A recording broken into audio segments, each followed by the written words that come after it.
Bonsoir à tous, je suis ravie d'être avec vous aujourd'hui. Ce soir, je suis Cyrielle Ariel, spécialisée dans l'impact, et je suis ravie d'être là pour le lancement de cette carte éco, qui est quand même la première carte qui référence en France, donc à l'échelle nationale, toutes les structures de l'économie sociale et solidaire, notamment spécialisées dans l'économie circulaire.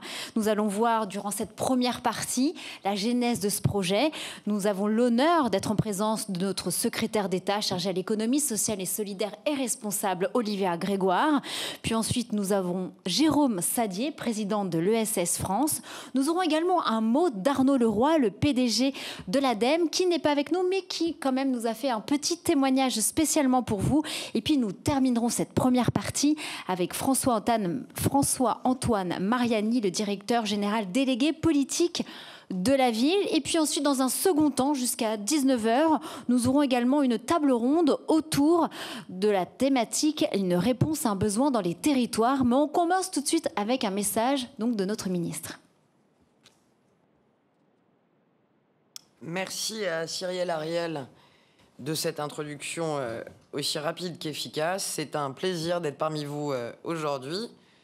J'attendais non sans impatience l'inauguration de Carte Éco annoncée depuis maintenant plusieurs jours sur les réseaux sociaux et fruit, je crois, d'un travail important et surtout important pour l'économie sociale et solidaire dans nos territoires.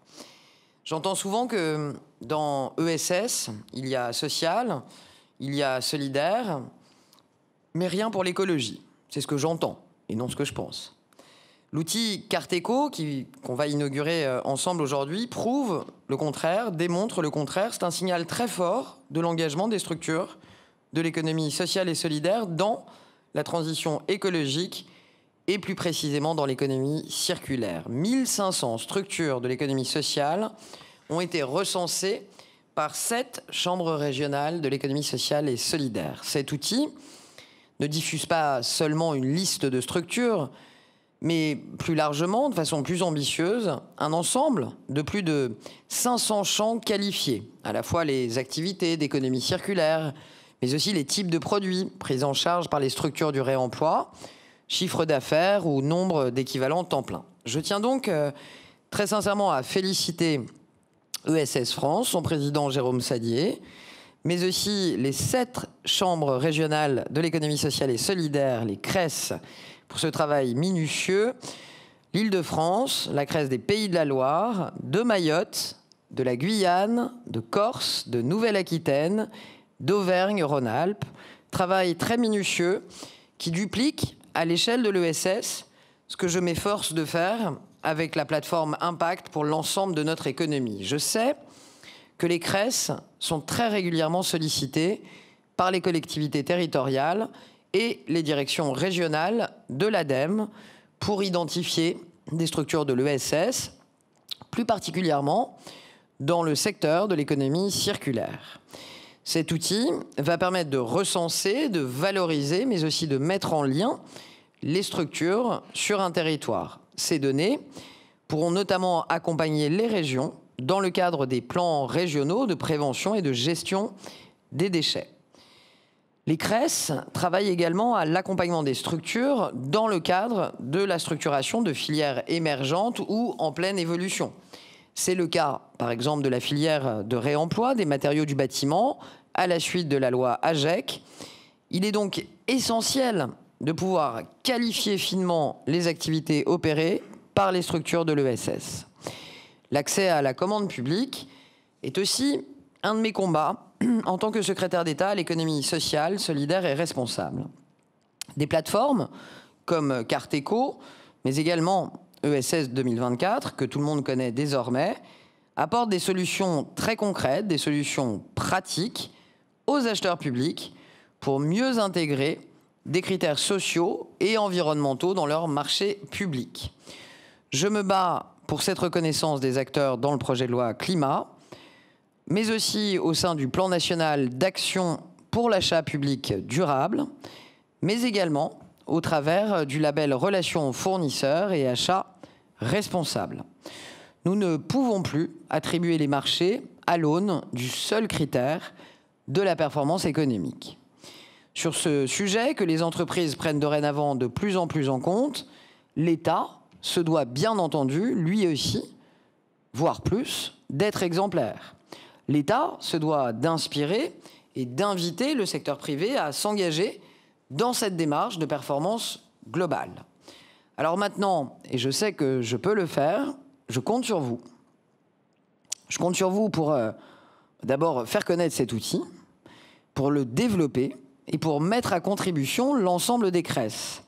Car évidemment, ce ne sont pas uniquement cette région, mais bien toute la France qui a vraiment besoin de l'économie circulaire. Toute la France est aujourd'hui engagée dans cette triple transition économique, sociale et écologique. À nous, à vous, et comptez sur moi pour vous y aider, de lui en donner les moyens. Je ne serai pas plus longue. J'ai hâte maintenant d'entendre Jérôme Sadier, président d'ESS France, pour plus de développement sur Carteco. Merci à vous de votre présence et à votre disposition. Alors, bonjour à tous et merci d'être présent. Merci à Madame la ministre, mais qui a déjà presque tout dit. En fait, je ne suis pas sûr de lui apprendre grand-chose. En tout cas, je suis très fier de cet événement parce que c'est l'aboutissement d'un long travail des équipes des CRES et de SS France. Je suis fier de parler au nom de SS France parce que SS France fédère 211 000 structures en France, les mouvements et réseaux d'acteurs de l'économie sociale et solidaire. Elle fédère et anime les CRES dans les territoires au plus près des besoins. Elle fait du plaidoyer, bien sûr, mais elle essaie aussi de structurer les écosystèmes, les outils qui vont bien avec l'écosystème. Et plus généralement, SS France travaille à la valorisation de l'économie sociale et solidaire dans les enjeux de transformation économique, globalement, parce que ça se comporte. Et puis, c'est vrai, dans les enjeux de transition écologique, ça n'a pas forcément toujours été le cas, comme la ministre vient de le dire. Je crois que ça devient une dimension assez stratégique dans l'économie sociale et solidaire aujourd'hui. Parce que cette transition s'inspire d'une autre vision de l'économie, plus responsable. Pour le coup, ça colle pas mal aussi quand même à l'intitulé des fonctions de la ministre. Il y a d'autres raisons, parce qu'en fait, les acteurs de l'ESS, ils sont déjà très présents. En fait, ils n'ont pas d'ailleurs forcément attendu que ce soit un marché avant de s'en occuper. Donc ça fait en fait plusieurs milliers d'acteurs dont on sait depuis longtemps qu'ils sont engagés en fait sur ces sujets-là, sauf qu'ils sont sur des territoires parfois isolés, parfois peu connus, parfois avec un manque de moyens. Et c'est tout l'enjeu du partenariat avec l'ADEME depuis 2018. Et j'en profite pour remercier, bon, il n'est pas là en direct, mon ami Arnaud Leroy, mais ça fait depuis 2018 qu'on a engagé un partenariat pour travailler sur ces sujets-là. Et il s'incarne notamment dans ce projet-là. Et puis on essaye aussi derrière ESS France de fédérer les acteurs du réemploi, puisque la ministre l'a évoqué, ces acteurs sont aussi assez puissants et ont beaucoup d'antériorité en fait sur ces sujets-là, mais ils souffrent de ces mêmes maux d'isolement ou de dispersion et parfois de manque de moyens politiques aussi. Et donc ESS France entend porter désormais leur voix, et notamment depuis le vote de la loi AGEC, qui a donné une place dans les instances de concertation et de suivi aux acteurs de l'ESS fédérés par ESS France.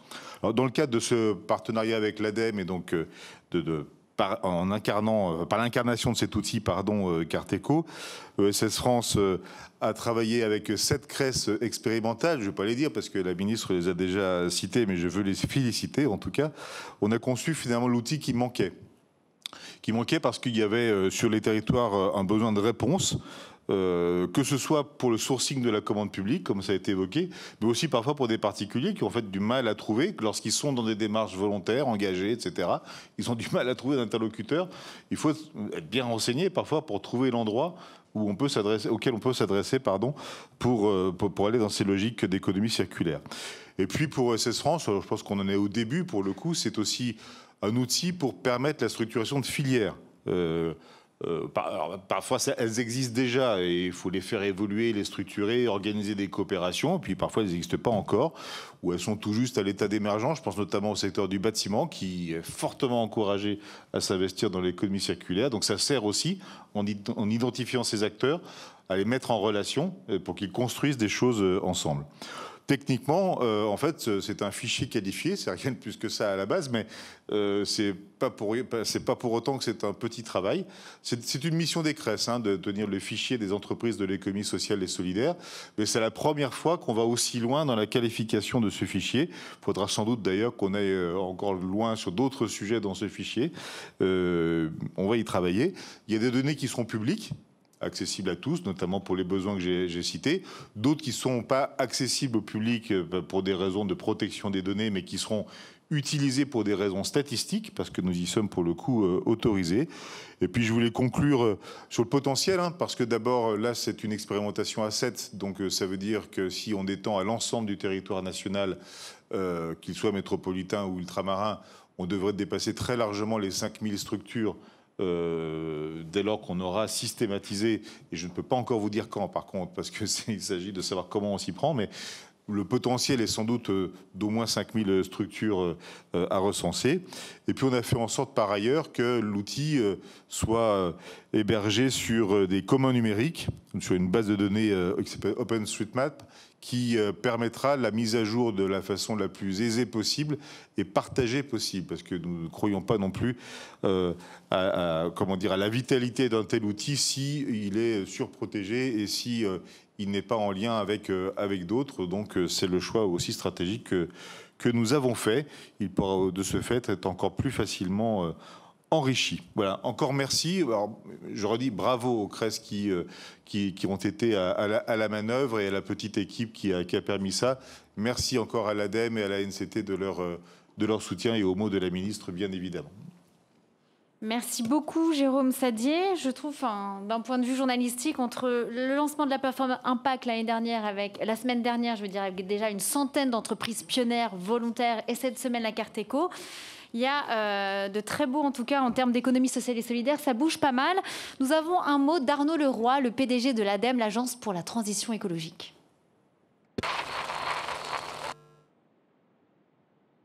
Bonsoir, Madame la Ministre, chère Olivia. Monsieur le Président, cher Jérôme, ravi d'être avec vous ce soir. Désolé, je ne peux pas être présent, mais en tout cas, je voulais pouvoir m'adresser à vous avec une petite pastille vidéo courte, simplement pour marquer une satisfaction de voir cet outil de cartographie sur la variété des métiers, des missions de l'ESS, voir le jour au profit de l'économie circulaire. Vous savez, on a voté cette fameuse loi AGEC qui démontre l'enjeu, le besoin de faire muter notre économie d'une économie linéaire vers une économie beaucoup plus circulaire. Il nous est apparu important de souligner la variété des métiers liés à l'économie circulaire dans le domaine de l'économie sociale et solidaire. Vous jouez un rôle crucial dans la réussite de ces missions.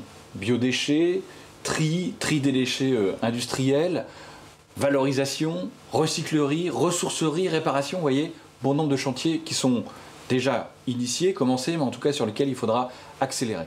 Avec cet outil, on sent, et en tout cas on a l'ambition que chacun puisse partager, voir ce qu'il existe dans sa région, et aussi, parce que c'est un outil qui est ouvert en open source, demain pouvoir le faire grandir, l'améliorer. Donc je compte aussi sur vous pour cela. L'ESS et l'ADEME, c'est aussi une longue histoire d'amitié, de compagnonnage.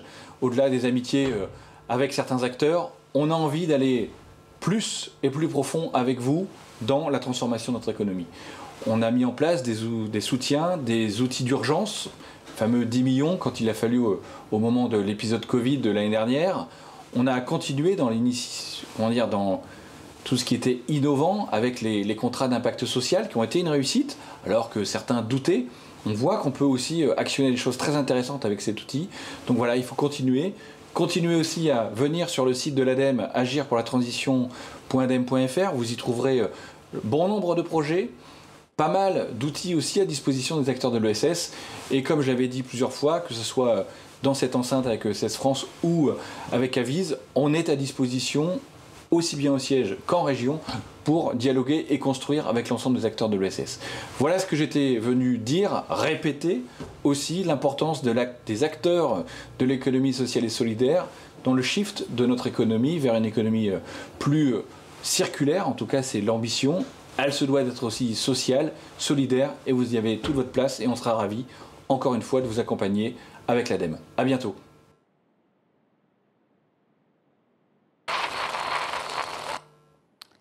Et pour clôturer cette première partie, nous avons en direct vidéo, nous avons François-Antoine Mariani, le directeur général délégué politique de la ville à l'Agence nationale de la cohésion des territoires. Merci beaucoup. Madame la ministre, Monsieur le Président, Mesdames et Messieurs, je peux d'abord pour commencer que remercier sincèrement ES France de son invitation aujourd'hui. Je suis très heureux de participer au lancement de cette carte collaborative que nous avons suivie de près au sein de l'Agence nationale de cohésion des territoires et qui a pu bénéficier d'un financement au titre de la politique de la ville que je dirige au sein de cette agence. J'ai déjà eu l'occasion de le souligner en d'autres circonstances, l'ESS, c'est un champ historique. Et je crois même qu'on peut le qualifier de consubstantiel à la politique de la ville. Mais au-delà de cette seule politique de la ville, je pense que c'est avec toutes les politiques publiques déployées sur nos territoires les plus fragiles, qu'ils soient urbains ou ruraux, que l'ESS entretient un rapport privilégié. Ce lien structurel entre l'ESS et les politiques publiques d'égalité territoriale, qui sont notamment portées par l'ANCT, tient, à mon sens, à différents paramètres. D'abord, une philosophie marquée par le primat évident de l'utilité sociale, conduisant à la prise en compte des besoins locaux et au développement d'activités de proximité adaptées.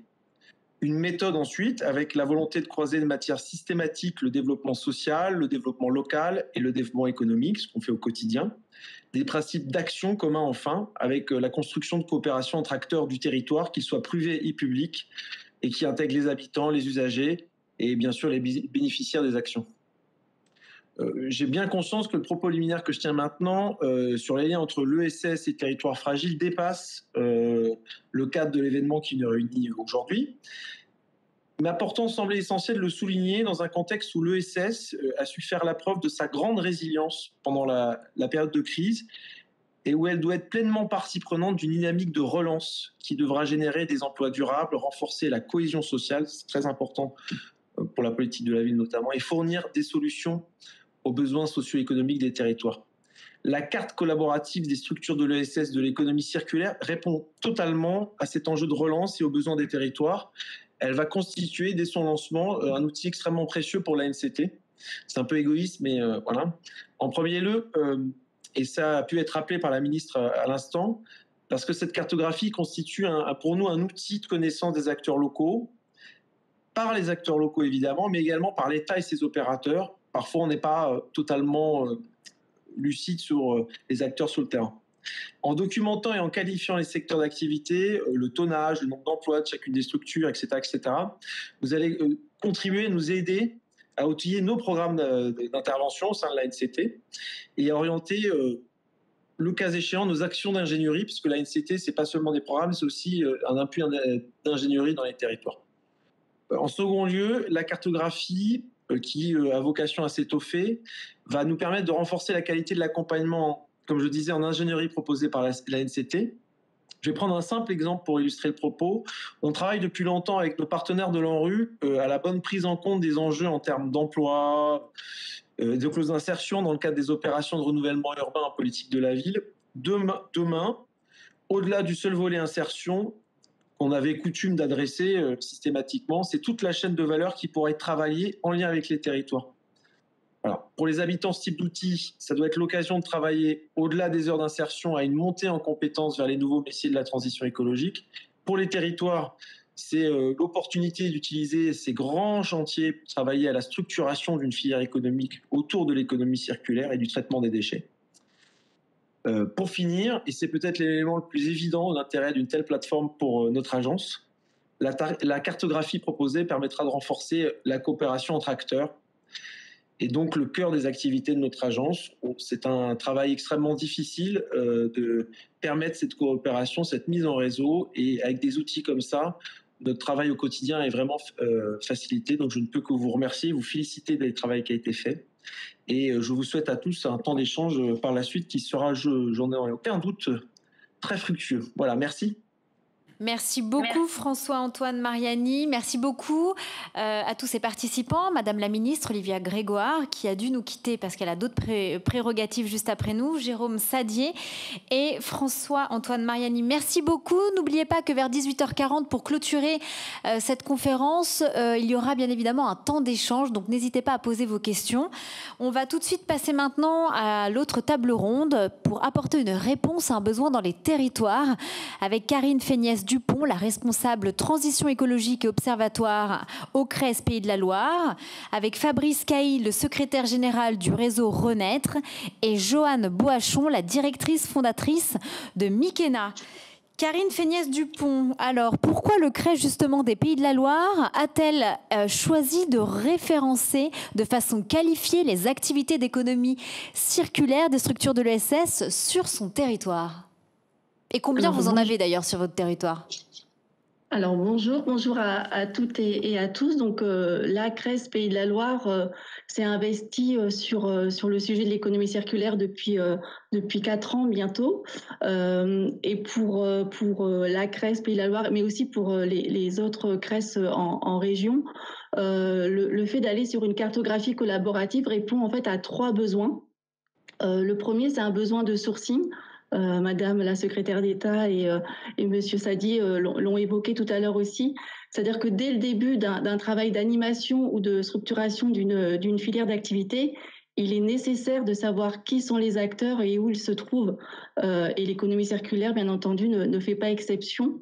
Donc il était nécessaire d'identifier les structures de l'économie sociale et solidaire et de les identifier, de savoir sur quel territoire elles se trouvent, quel flux elles gèrent.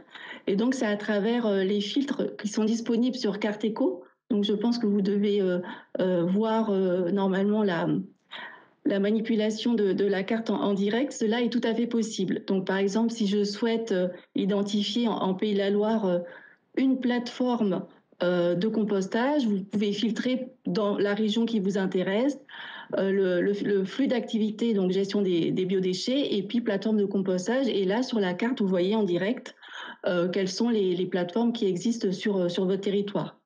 Donc ça, c'était vraiment dans un premier temps ce sourcing qui était nécessaire. Monsieur Mariani de l'ANCT l'a montré, ça permet à la fois aux collectivités, aux acteurs de l'économie circulaire, mais aussi à tout citoyen de pouvoir identifier qui sont les acteurs sur leur territoire. Néanmoins, cette qualification, ce recensement, ce référencement simple ne suffit pas. Il faut aller vraiment plus loin dans la qualification des données, notamment pour pouvoir accompagner la planification des déchets qui sont mis en place dans les régions. Il est vraiment nécessaire d'aller au-delà de la simple identification des structures. Et donc, c'est notamment un besoin qui est apparu dans nos discussions avec nos partenaires institutionnels, que ce soit l'ADEME, les régions qui portent les observatoires déchets, mais aussi les DREAL en région.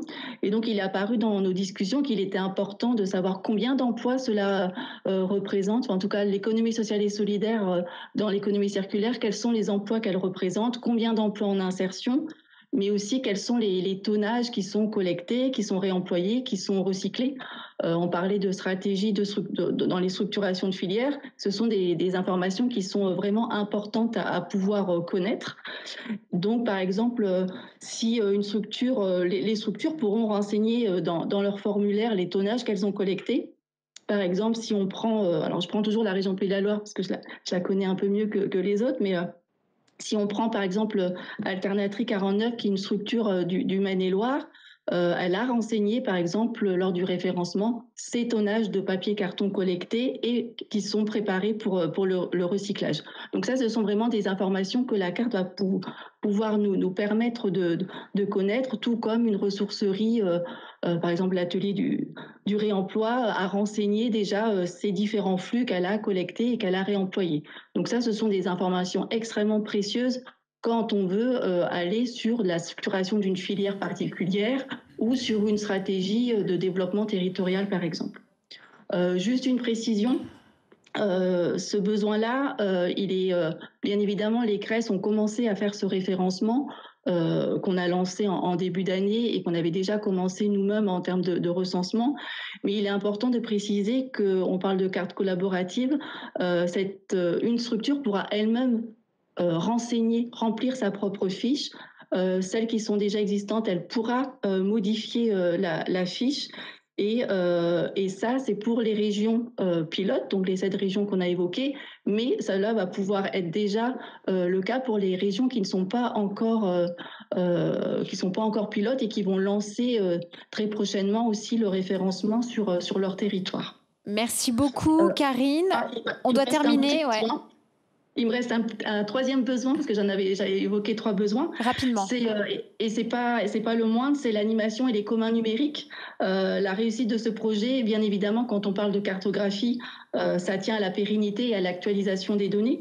Et donc, c'est vraiment important de préciser qu'on a travaillé avec GoGoCarto et avec OpenStreetMap pour pouvoir justement permettre la circulation de la donnée entre les cartographies qui existent déjà à l'heure actuelle, parce que tout le monde le sait, il existe déjà pléthore de cartographies sur la France, sur l'économie circulaire. Et donc là, on est vraiment dans la philosophie des communs, dans le sens où un module d'échange de données va éviter justement, qui a été créé spécifiquement pour la carte collaborative, va éviter de sursolliciter les acteurs. Donc si par exemple un utilisateur de GoGoCarto qui a déjà développé leur propre carte décide d'utiliser le module qu'on a créé de transfert de données sur OpenStreetMap, il va pouvoir justement, ça va directement modifier la donnée sur Carte Éco, et ça le fera aussi simultanément sur une carte qui est déjà existante. Donc ça, c'est important aussi en termes de philosophie. C'est pour ça qu'on a vraiment voulu travailler avec GoGoCarto et OpenStreetMap.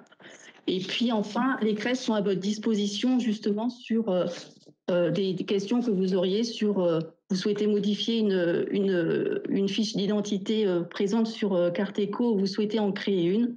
Du coup, les CRES sont vraiment le contact sur les territoires pour pouvoir le faire. Voilà. Merci beaucoup, Karine Féniès-Dupont. Je le rappelle, carteco-ess.org pour bien évidemment essayer de le découvrir ensemble. Fabrice Caïd, secrétaire général du réseau Renaître, réseau Nouvelle-Aquitaine des initiatives territoriales du réemploi. Selon vous, quel est l'intérêt justement de ce nouvel outil pour un réseau comme le vôtre ? Oui, bonjour à tous et merci de nous inviter et de venir vous connecter aux régions qui sont très dynamiques sur ces sujets de la transition écologique et du réemploi et de l'économie circulaire. Nous, l'intérêt d'une cartographie, elle est assez évidente. Alors, notamment à travers cette démarche, c'est comment associer en fait des cartographies existantes, des cartographies que nous-mêmes on peut réaliser, et comment en fait ces données aussi elles peuvent s'interconnecter. Nous, on a des besoins en termes de données qui sont extrêmement fines sur le métier propre au réemploi solidaire, qui vont de l'impact au tonnage, au nombre de personnes qu'on touche, à la communication qu'on peut générer. Et donc, ce qui est intéressant dans ces captations de données, qui est d'ailleurs quelque chose qui se fait en réseau avec le réseau national des ressourceries, pour avoir toutes ces données sur le réemploi solidaire, l'intérêt vraiment d'une cartographie telle que celle-là, et qui s'inscrit dans une logique globale de transition écologique, c'est pouvoir s'interconnecter sur les territoires avec d'autres activités qui sont évidemment extrêmement cohérentes. La Nouvelle-Aquitaine a la particularité d'avoir énormément d'initiatives dans les territoires très ruraux, avec des micro-structures extrêmement dynamiques sur les territoires, et qui ont une vision vraiment à 360 sur toutes ces logiques de transition écologique. Donc évidemment, une cartographie vient nourrir cette dynamique. Et justement, comment Renaître peut contribuer justement à enrichir, à animer cette carte ? Alors là, il faudra faire appel un petit peu aux techniciens du numérique, comment on arrive à avoir des données qui s'interconnectent. Nous, ces données, on les a, elles sont extrêmement importantes, parce que dans nos fonctions aussi, on accompagne des porteurs de projets, des gens qui veulent créer des nouvelles initiatives, et que donc ces données sont extrêmement importantes pour y extraire tout ce qui est positif, je dirais, dans les activités collectives qu'on mène, et donc qui sont utiles à des porteurs de projets. Et donc comment on va trouver des outils numériques qui vont permettre d'interconnecter ces données, les sélectionner certainement, parce qu'on en a, nous, qui sont extrêmement fines et qui seront peut-être moins sur du grand public, mais en tout cas, cette interconnexion est extrêmement cohérente. Merci beaucoup. Et selon vous, dernière question, comment justement cet outil peut-il aider le réseau Renaître dans ses activités d'animation territoriale ? Et surtout, non, en fait, la vraie question, c'est comment aujourd'hui un outil comme ça peut devenir plus pérenne ? Comment on peut fédérer tous les acteurs ? Ça reprend un peu ce que je disais. Bon, on a plus de 75 adhérents en Nouvelle-Aquitaine, une centaine à l'échelle de 2-3 ans, parce que c'est un sujet en ce moment qui émerge beaucoup. Et comme je disais tout à l'heure, c'est-à-dire qu'il faut avoir aussi et c'est important dans le réemploi en particulier, mais aussi dans toutes les activités de la transition écologique, d'avoir une connaissance de son territoire, parce que les interactions de notre métier, elles sont politiques, elles sont techniques, elles sont collaboratives avec d'autres activités de la transition écologique et aussi de l'économie circulaire, et qu'il y a tellement de métiers qui s'agrègent autour de la recyclerie à différentes échelles, que c'est extrêmement important de te retrouver sur ces acteurs avec un outil facile à utiliser et qui va permettre d'avoir une visibilité beaucoup plus fine sur la pertinence d'un acteur à l'endroit où il est et comment il peut se développer, comment il peut interagir sur son territoire. Merci beaucoup Fabrice Caïd. Dernière question maintenant pour clôturer cette table ronde avant de passer aux questions-réponses. Joanne Boachon, donc vous êtes la directrice fondatrice de Mineca, qui fait des matériaux de construction à réutiliser en Auvergne-Rhône-Alpes. Justement, quel est selon vous l'intérêt de Carteco pour une structure de l'ESS impliquée localement ? Bonjour à tous, merci. Alors, petite rectification, nous, on collecte des matériaux issus du secteur du BTP et qu'on remet en circulation à travers une plateforme physique à Villeurbanne. Et donc, pour nous, l'intérêt, c'est de pouvoir en fait mettre en lumière nos actions ainsi que l'action de tous les autres acteurs de l'économie circulaire de l'ESS. Il y a un terreau très très fertile sur notre territoire qui est la métropole lyonnaise et qui sont pas du tout mis en avant. Et la cartographie, en fait, elle va permettre de révéler en fait ce maillage territorial et toutes les solutions présentes. Pardon. Et comment justement Carteco peut répondre aux besoins d'identification d'autres structures du territoire avec lesquelles engager des coopérations ? Alors, ça va permettre de rassembler vraiment au même endroit la pluralité des acteurs de l'économie circulaire. Par exemple, nous, en fait, en tant qu'acteurs du réemploi dans la construction, on nous demande très régulièrement si on a connaissance d'acteurs similaires sur d'autres territoires. On nous demande est-ce qu'il y a un Mineca qui existe vers Toulouse ou n'importe où. Et puis, on nous demande aussi s'il existe des acteurs spécialisés dans le plastique, dans le textile, etc. Et donc, c'est sûr que pour nous, c'est un petit peu chronophage. On oriente vers d'autres structures, mais c'est sûr que si on peut orienter vers une cartographie qui rassemble tout le monde, ce sera beaucoup plus simple et ça pourra aussi révéler la richesse et aussi les manques de certains territoires. Est-ce que vous pensez que, voilà, du fait que Carteco s'adresse à la fois au grand public et aux acteurs de l'économie circulaire tels que les collectivités territoriales, est-ce que ça représente un atout pour vous ? Alors, bien sûr, c'est un atout. Comme je disais, ça va pouvoir révéler les potentialités qui sont présentes sur les territoires, mais aussi les manques, là où il y a peu d'acteurs. Et pourquoi aussi, ce serait intéressant de savoir pourquoi il y a peu d'acteurs sur certains territoires. Est-ce qu'il n'y a pas de matière ou est-ce que juste il n'y a pas d'acteurs ? Et ça va aussi permettre de révéler les acteurs locaux pour tisser ce maillage et agir en fait de manière plus locale, avec moins de transport, plus d'impact et plus de circularité de la matière. Parce que connaître les acteurs du territoire, ça va permettre de répondre de manière beaucoup plus pertinente localement aux enjeux locaux. Eh bien, merci beaucoup, Joanne. Il est temps de passer aux questions maintenant. Donc, restez tous attentifs. N'hésitez pas à les faire remonter sur la plateforme.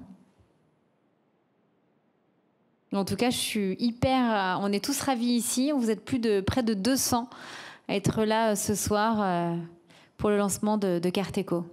Et félicitations à ces 1500 acteurs des structures de l'économie sociale et solidaire. Peut-être que bientôt, j'en recevrai dans mon émission. Mais c'est toujours génial de voir cette effervescence et cette animation.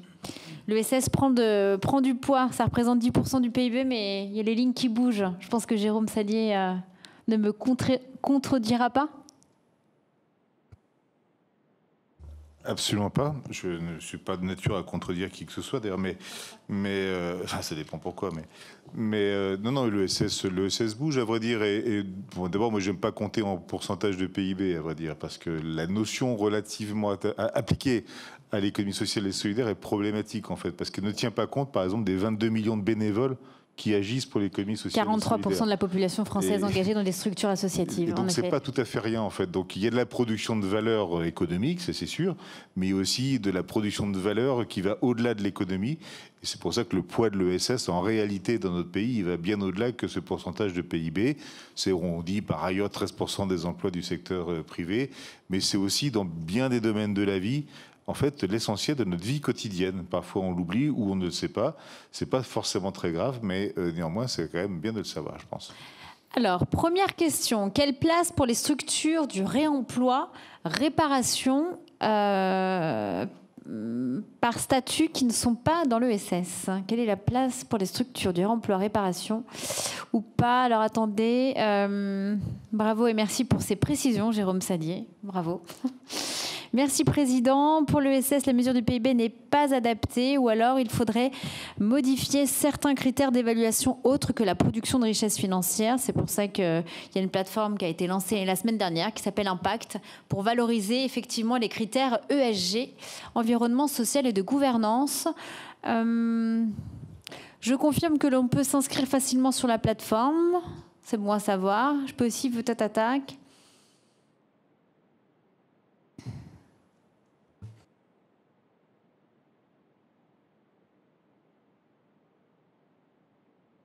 Ah, petite annonce en exclusivité ce soir quant au développement fonctionnalités futures prochainement disponibles sur Carteco. Qui peut répondre?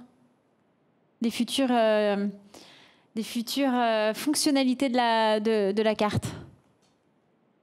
Jérôme Sadier? Alors déjà, je vois aussi qu'il y a une question sur la généralisation. Malheureusement, je ne peux pas encore répondre à la question. On lance aujourd'hui, donc permettez-nous d'abord de voir comment ça fonctionne déjà. Et puis on verra ensuite comment on peut généraliser. Évidemment, le plus tôt sera le mieux. Et il faut que nos partenaires nous aident aussi à cela. Après, oui, il y a d'autres fonctionnalités qui seront prévues que celles du réemploi solidaire, sur l'alimentation durable, sur les mobilités notamment. Donc on communiquera très largement au fur et à mesure de l'arrivée de ces nouvelles fonctionnalités. C'est une base qui n'est pas figée, comme je l'ai dit tout à l'heure, en fait. Donc elle permet progressivement, mais il faut le faire de manière qualitative. Donc il ne faut pas qu'on se précipite non plus. Mais c'est sûr qu'il y a plein de choses à dire et à proposer, et ne serait-ce que pour répondre aux besoins qu'on a évoqués tout à l'heure, parce qu'il n'y a pas que le sourcing de la commande publique, mais il y a aussi tous les besoins des particuliers, et puis les alliances à construire entre acteurs, etc. Et quels sont, moi aussi j'ai une question, quels sont les critères justement pour être un porteur de projet? Est-ce qu'il y a un minimum de CA, un minimum d'employés? Non, il n'y a pas de minimum, mais par contre il faut appartenir à l'économie sociale et solidaire. Donc le statut, ESUS, etc. Le statut, ou en tout cas s'inscrire dans la définition de la loi de 2014 sur l'économie sociale et solidaire et les différentes dispositions qui y sont à l'intérieur, y compris les entreprises bénéficiaires du statut ESUS. D'autres questions?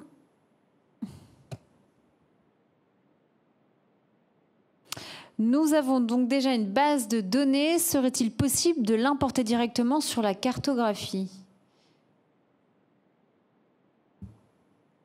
Et là, c'est Solucir, est un réseau d'acteurs de l'économie circulaire sur le territoire de Savoie-Mont-Blanc. Nous avons donc déjà une base de données. Serait-il possible de l'importer directement sur la cartographie?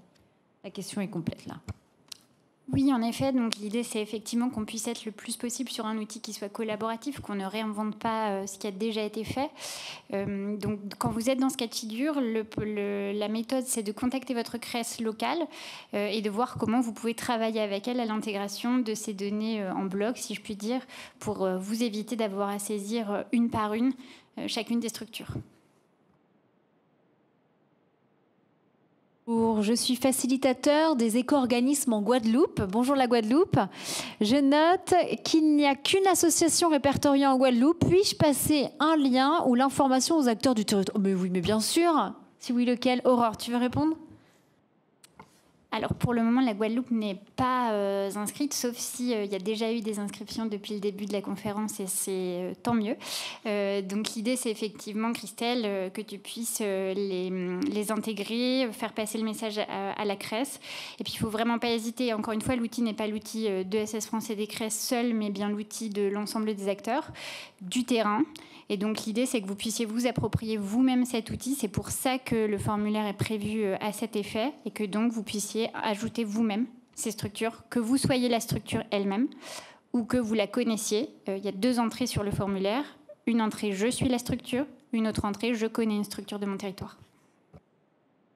J'ai vu une question passer. En fait, c'est comment engager les CRES, en fait. Comme aujourd'hui, on voit qu'il y en a, elles sont pas toutes engagées. Comment on peut faire pour les mobiliser et qu'elles s'engagent?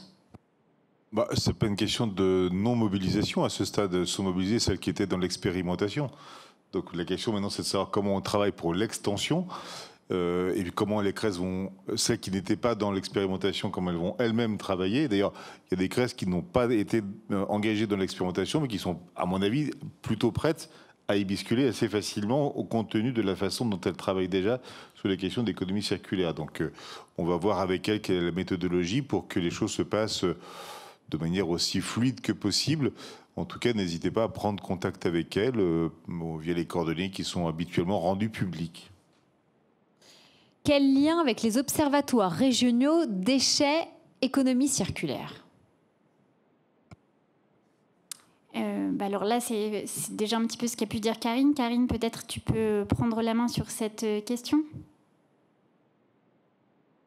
Oui, donc l'objectif justement pour la plateforme Carteco, c'est de prendre attache avec les observatoires régionaux des déchets et des ressources pour que les données que l'on a pu référencer puissent permettre justement, dans le cadre de ces observatoires, de pouvoir mener en partenariat des études et de pouvoir exploiter justement les données ensemble dans le cadre de la planification des observatoires des déchets.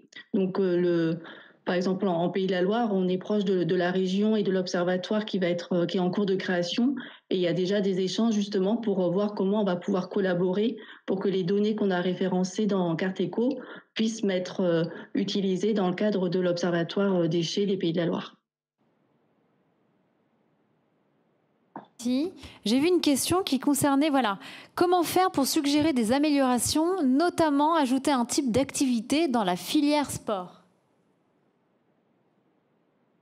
C'est facile, si je peux le dire comme ça, c'est de pouvoir effectivement vous rapprocher de votre CRES. Encore une fois, en tant qu'acteur, c'est vous qui connaissez vos activités, c'est vous qui savez ce qu'il est important de pouvoir mettre en valeur auprès des acteurs. Donc, on travaille justement, parce que c'est un outil, comme le disait Jérôme, qui est vivant, qui vit aussi avec vos retours. Et donc, on travaille actuellement à pouvoir rajouter de nouveaux champs. Donc, ce que je vous propose quand c'est comme ça, c'est de vous rapprocher de votre CRES, de lui indiquer pourquoi vous pensez que c'est important de rajouter une nouvelle catégorie. Et on y travaillera, on verra si cela fait l'unanimité des acteurs du secteur, parce qu'évidemment, on ne pourra pas répondre à toutes les questions individuelles. Et si on considère que c'est pertinent, alors on pourra éventuellement, oui, le rajouter. Il nous reste 10 petites minutes. Si vous avez des questions, n'hésitez pas.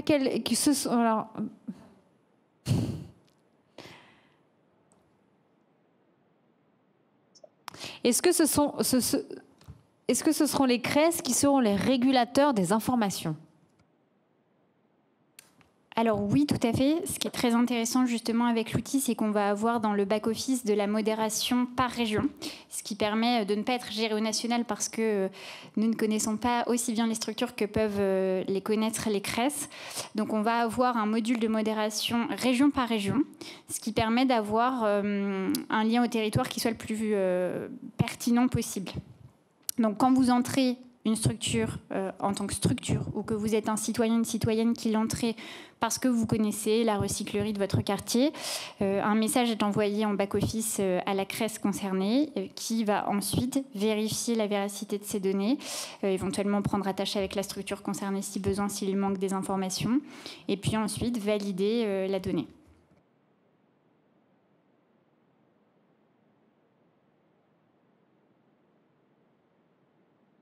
Beaucoup de structures sont référencées dans le répertoire du CNCRES. Pourquoi ne pas les ajouter directement?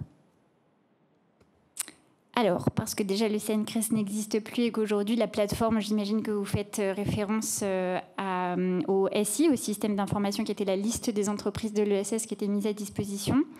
Bien évidemment, puisque l'Observatoire national de l'ESS est aujourd'hui porté par ESS France, donc en interne, on parle évidemment de ces questions-là et de comment faire le lien avec Carteco et la liste des entreprises de l'ESS. Pourquoi justement on a choisi de travailler ce projet-là?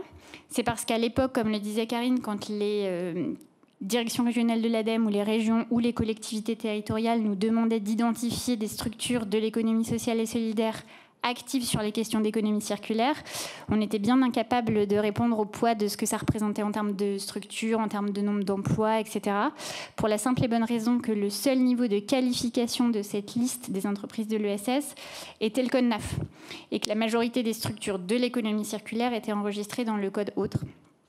Ce qui fait que c'est un petit peu compliqué d'identifier leur activité. Donc on a décidé ensuite de pouvoir aller plus loin et de là est né ce travail. Une très bonne question d'Antoine. Les données collectées et présentées sur la carte sont-elles disponibles en open data ? Oui, tout à fait. Alors, pour une partie, pour le dire de manière tout à fait transparente, l'idée c'est que comme ça a été présenté par Karine, donc ce projet il a permis de développer un module qui permet de basculer une partie des données stockées sur GoGoCarto, qui est l'outil qui porte la carte, qui est l'interface que vous avez vue, vers la base de données internationale OpenStreetMap.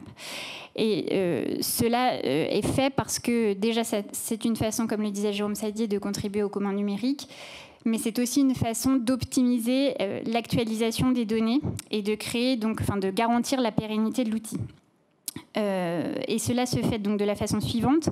Pour le nom de la structure, les coordonnées GPS de la structure, le numéro SIRET, ces données-là sont reversées sur OpenStreetMap donc de manière ouverte. Et cela va permettre donc de pouvoir y accéder depuis OpenStreetMap et de réutiliser ces données pour créer sa propre carte à partir des données qui ont été fournies par les CRES. Et à l'inverse, ça va permettre de récupérer des données, et notamment sur les régions non pilotes à ce jour, qui seraient déjà enregistrées sur OpenStreetMap. Et grâce à des requêtes que l'on mettrait en place, on pourrait du coup récupérer un certain nombre de ces données. L'objectif étant derrière que nous puissions sensibiliser au maximum les communautés qui utilisent GoGoCarto à utiliser ce transfert, ce module de transfert vers OpenStreetMap, pour faire en sorte que si demain un réseau met en place sa carte qui se chevauche sur les thématiques avec la nôtre, ça permet si demain vous venez mettre à jour les horaires d'ouverture d'une recyclerie sur notre carte et qu'elle est stockée sur OpenStreetMap et que l'autre carte utilise ce module, alors les horaires d'ouverture se mettront automatiquement à jour sur la deuxième carte.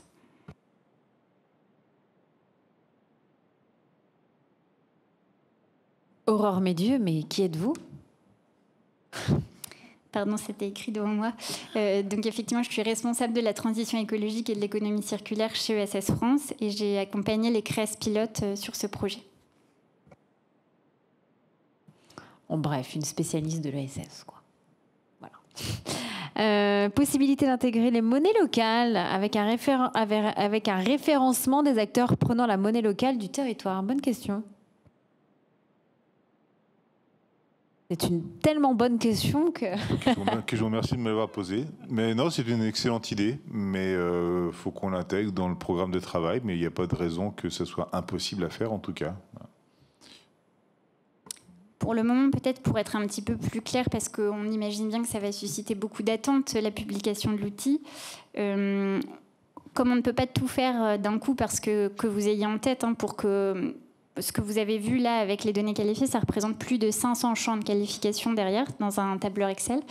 Donc forcément, on est obligé de faire cette qualification secteur d'activité par secteur d'activité. Sinon, on se retrouve à qualifier de la donnée sur un plus petit dénominateur commun, et c'est pas ce qui nous intéressait ici.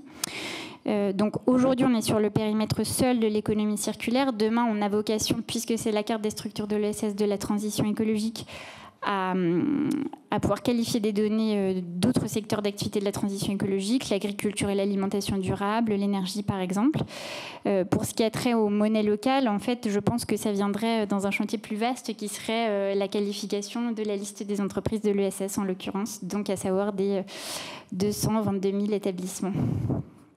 Et une petite question, est-ce que les adhérents d'Impact France peuvent bien évidemment s'inscrire sur cette plateforme ?